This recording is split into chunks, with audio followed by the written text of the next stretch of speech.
Hey there folks, my name is Alex. My partner Megan and I wanted to fill our lives with experience, so we moved into our van Betty and hit the road. When we realized how much more we can do while living out of a van, we decided to go all in for the long run. After 6 months of living in the van and traveling around, we've decided we want to completely rethink, redesign, upgrade, and improve our van. We're doing a full rebuild. This is the Alex Build Stuff Show. It's the show where I build stuff and I show you.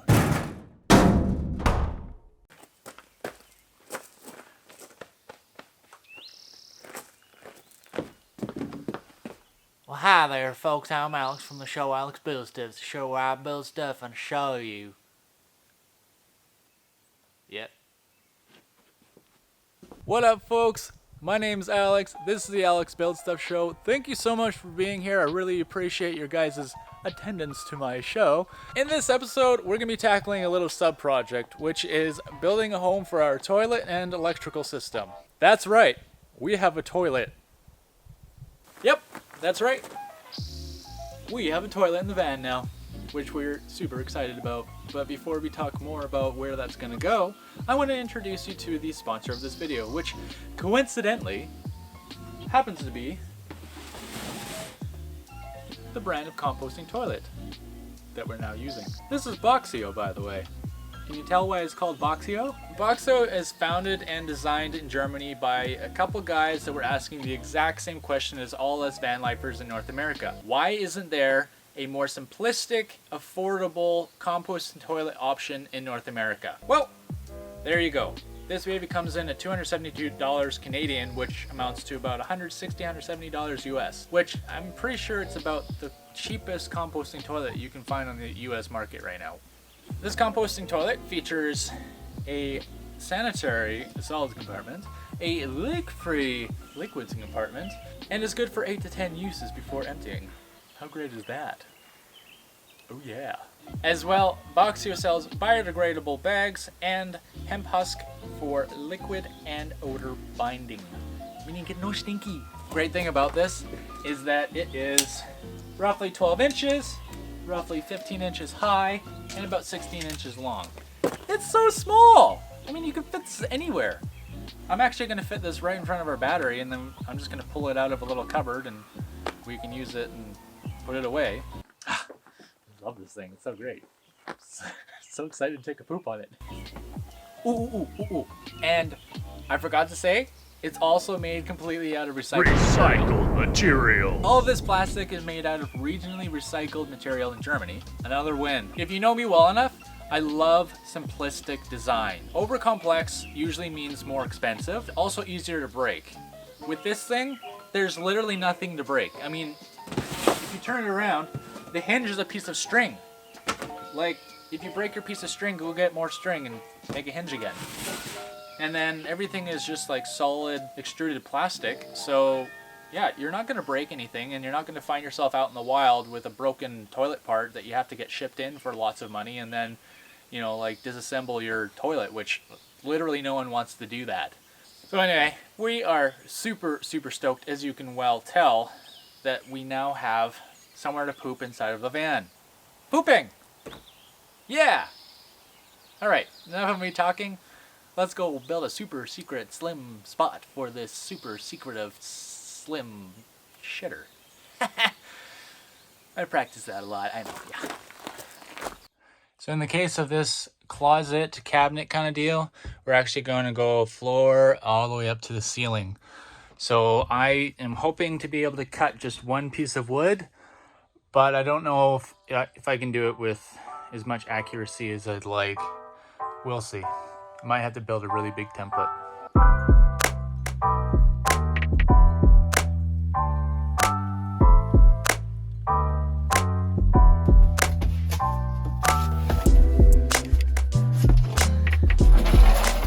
This contour tool is nice because it will get you into the ballpark range of a curve, and then from there you can use whatever this is called. Compass? It's not a compass. It's not a scribe. But anyway.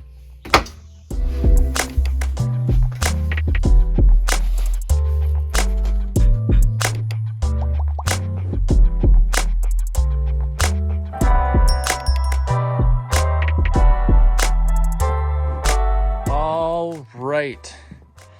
So here's my template for the very front wall of the cabinet that I'm going to put in. I've decided I'm just going to go full send and try and cut the entire piece in one. Oddly enough, I am more nervous to start cutting into this wood than I am to cut a massive hole in the roof of Betty. There's just something about that first cut on an expensive sheet of plywood that I hate. But we're gonna do it anyway. Full send! I'm so sorry, but I have to do it. I have to do it!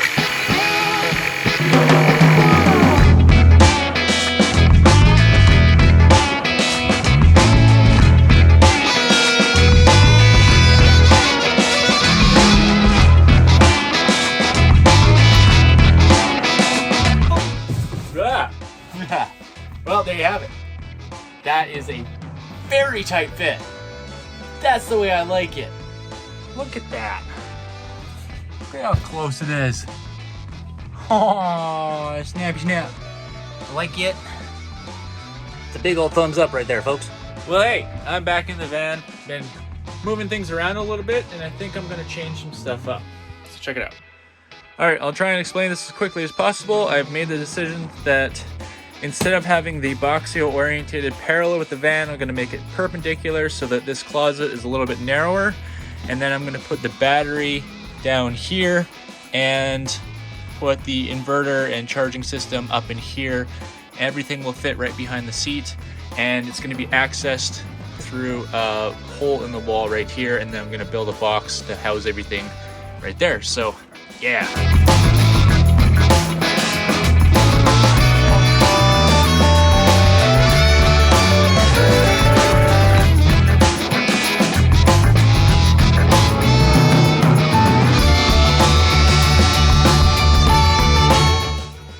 Holy smokes, let me tell you, that was a freaking journey.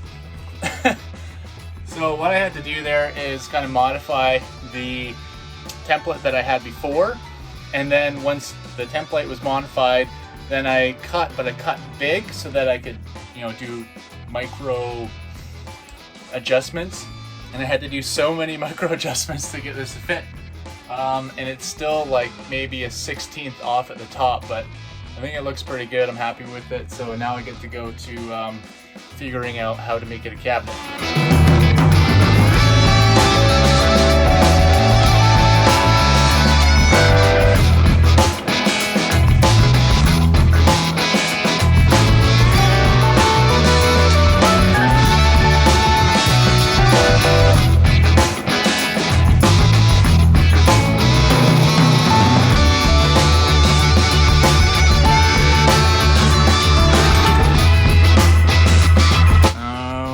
So from a little bit of work, we now have this. Dude, I had a lot to kind of work around here. This got a little bit wide on me, which I don't love, but it's not too bad.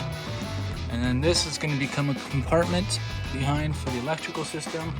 Now it's time to start cutting out the doors, and we're going to go with the same kind of rounded edge style as this one. Thumbs up.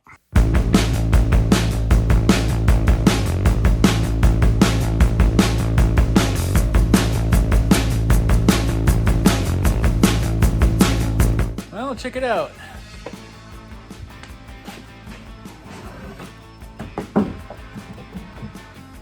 We got some doors. Now I'm gonna put doors in the doors.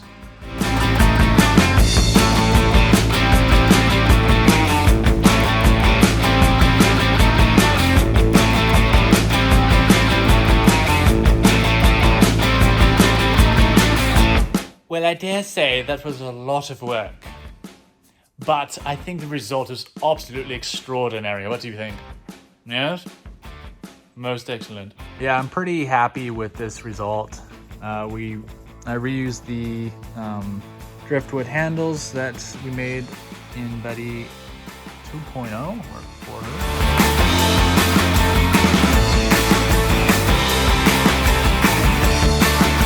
So what what I've done here is I've just made a spot, obviously, for the battery. I've decided I'm going to keep it open because not that lithium batteries have venting or anything like that, but I just figured it's going to be easier in the long run just to have it open. I'm storing this the 1500 watt solar inverter right in here, and then what I'm going to do is have the electrical system just above it on this side, and that will actually give me fairly easy access to all the electrical components if I have an issue, and it'll be all covered up by the driver's seat. Yeah, so next is taking off this and cutting a hole for the inverter, and then figuring out where everything else goes. Let's do it. Okay. Oh, how heavy is this? It's heavy. Oh my gosh, sweetie. What have I done?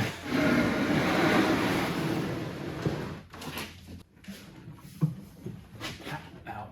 What? Ah. This wood is slippery. Okay, this is getting too heavy for me. You can't do this.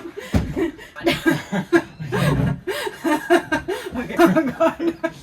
Do we need to Oh no, it's falling out the bottom. the toilet? Yeah. Oh god. Uh-oh. Uh-oh. Yeah. Yeah. Really engage that core.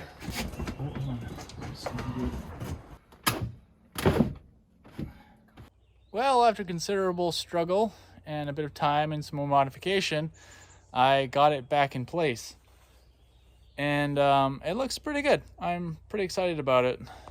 We now have closet, electrical system, and a place for our little bathroom. How great is that? And there it is with the refrigerator in place. I think pretty much everything in here could be just pressure fit. I don't even need to screw anything in. I still will, but everything's so tight. I mean, if you look at this right here, I had to notch this so that... Oh! Yeah. Probably one of the most satisfying things of building vans is when you build stuff like this and everything is like so tight and so close, but it all works. It's really, really gratifying, because one of the biggest challenges of building vans is when, you know, doors and drawers intersect with each other, and then you want everything to have like almost no gap, and then it does, and you're like, yes. Yeah. Anyway, guys, that's the end of the video. Thank you so much for watching. I really appreciate all of you here. I really love your comments. If I've helped you in any kind of way, feel free to let me know. And if you have any questions, feel free to ask. I hope you enjoyed this video. Until next time, remember to keep on roaming. Later.